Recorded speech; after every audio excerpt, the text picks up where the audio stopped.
In a quiet, remote corner of a sleepy town stood a house that seemed frozen in time. The small, weathered structure was nestled among towering oak trees, their branches casting eerie shadows on its fading facade.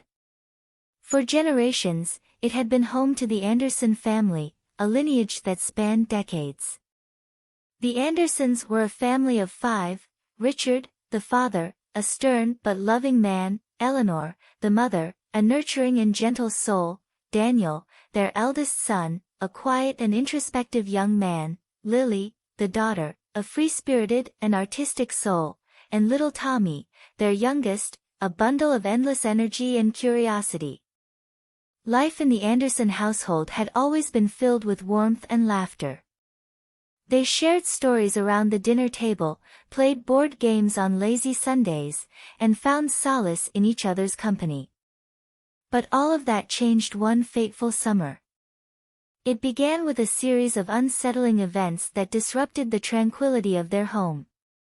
Objects moved on their own accord, whispers echoed through the hallways, and the air grew unnaturally cold. At first, the family dismissed these occurrences as mere coincidences, blaming creaking floorboards and overactive imaginations. However, as the weeks passed, the disturbances escalated. The children began to have vivid nightmares, each one more terrifying than the last. They spoke of a shadowy figure that lurked in the corners of their dreams, whispering incomprehensible words of despair. Richard and Eleanor became increasingly concerned, consulting doctors and psychologists in search of answers. But no diagnosis could explain the growing sense of unease that permeated their home. They were a close-knit family, and the fear that something sinister was tearing them apart gnawed at their hearts. One sweltering summer night, when the oppressive heat refused to wane, the Andersons gathered in their living room, seeking refuge from the stifling air. As they sat together, beads of sweat forming on their brows, the temperature in the room plummeted. A spine-chilling breeze swept through the house, extinguishing the candles on the mantelpiece and leaving the family in near darkness. The room seemed to pulse with an otherworldly energy as a disembodied voice filled the air, speaking in a language unknown to the living.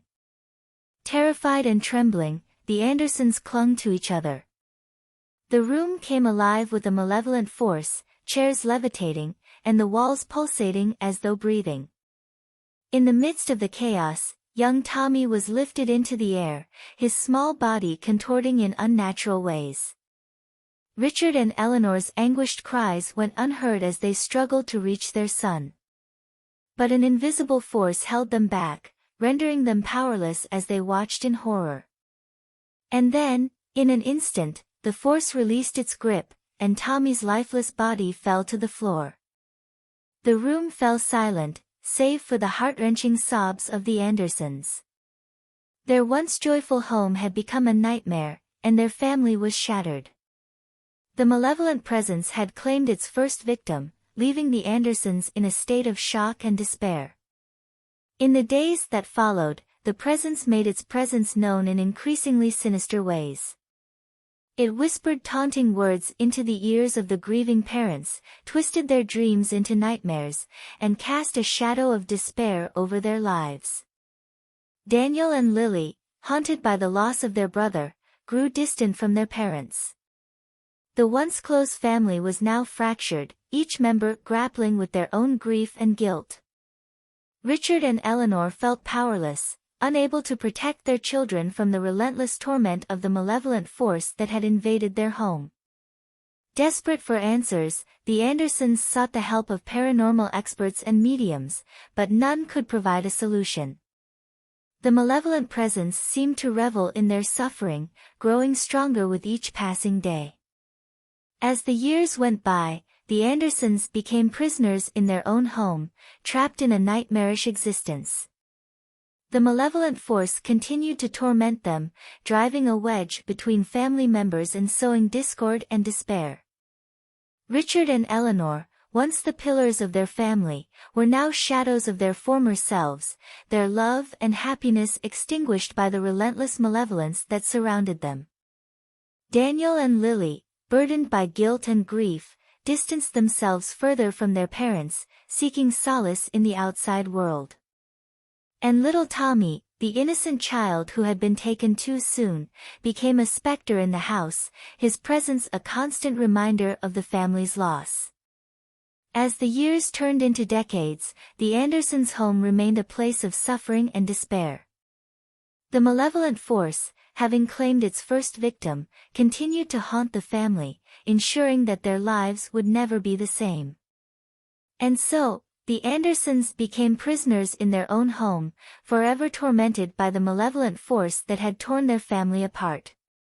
The small house, once a place of love and laughter, had become a nightmarish prison from which they could never escape.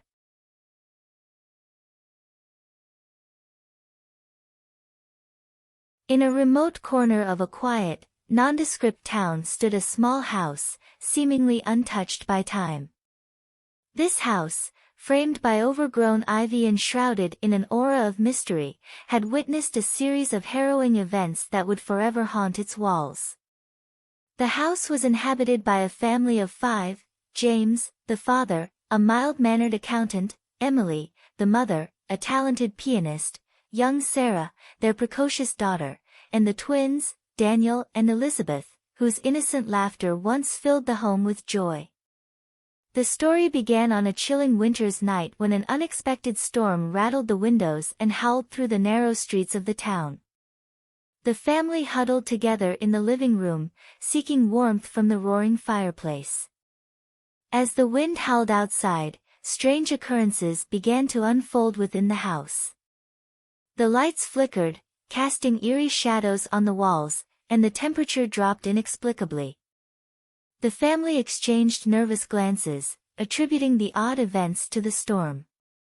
The next evening, as they gathered for dinner, the strangeness continued. The plates and cutlery trembled on the dining table, and a chilling gust of air swept through the room. Sarah, with her innocent curiosity, claimed to have seen a shadowy figure lurking in the corner of her eye. The others dismissed it as a child's imagination running wild. The nights that followed brought an escalating sense of dread. Unseen footsteps echoed in the hallways, and faint whispers filled the air.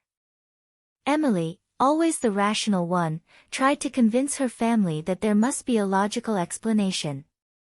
James, however, couldn't shake the feeling that something was terribly wrong. One fateful night, when the family had gathered in the living room once more, the horror of the house revealed itself. A chilling voice, both ethereal and menacing, echoed through the room, speaking in an ancient, incomprehensible language. Terror gripped the family as they watched furniture move of its own accord, levitating before their eyes. Amidst the chaos, the twins, Daniel and Elizabeth, were inexplicably lifted into the air, their small bodies contorting unnaturally. Desperate and terrified, James and Emily tried to reach their children, but an invisible force held them back. The twins' lifeless bodies fell to the ground, their eyes vacant, and their once innocent smiles twisted into grotesque grimaces. The malevolent presence had taken them, leaving the family broken and shattered.